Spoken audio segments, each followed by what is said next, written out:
चांद की विभिन्न अवस्थाएं एक अद्भुत प्राकृतिक प्रक्रिया का परिणाम है।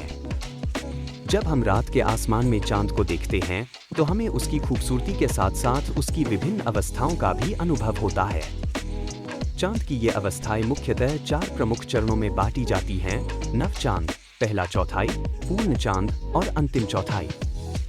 नव चांद, जिसे हम अमावस्या भी कहते हैं, वह स्थिति है जब चांद सूरज के साथ एक सीध में होता है। इस दौरान चांद की रोशनी हमें दिखाई नहीं देती, क्योंकि उसका अंधेरा हिस्सा हमारी ओर होता है। यह एक नई शुरुआत का प्रतीक है और कई संस्कृतियों में इसे शुभ माना जाता है। इसके बाद आता है पहला चौथाई।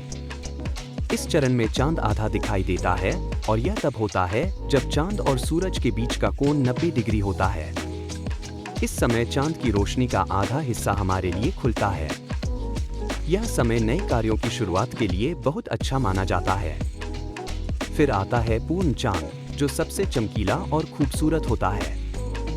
इस समय चांद पृथ्वी के सामने होता है और उसकी पूरी रोशनी हमें दिखाई देती है।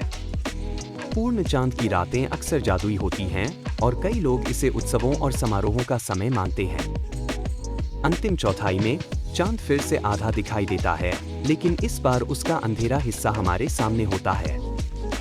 यह समय आत्मविश्लेषण और विचार करने का होता है।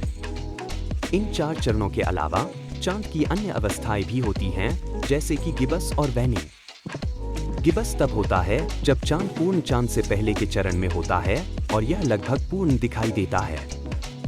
वहीं वैनिंग तब होता है जब चांद धीरे धीरे अपनी रोशनी खोता है। चांद की ये अवस्थाएं सिर्फ खगोल विज्ञान का हिस्सा नहीं है, बल्कि ये हमारे जीवन में भी महत्वपूर्ण भूमिका निभाती हैं।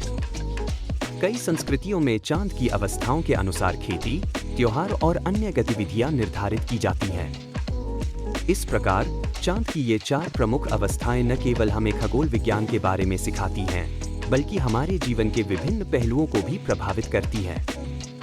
चांद की इस अद्भुत यात्रा को समझना हमें न केवल प्रकृति के करीब लाता है, बल्कि हमें अपने जीवन के चक्रों को भी समझने में मदद करता है।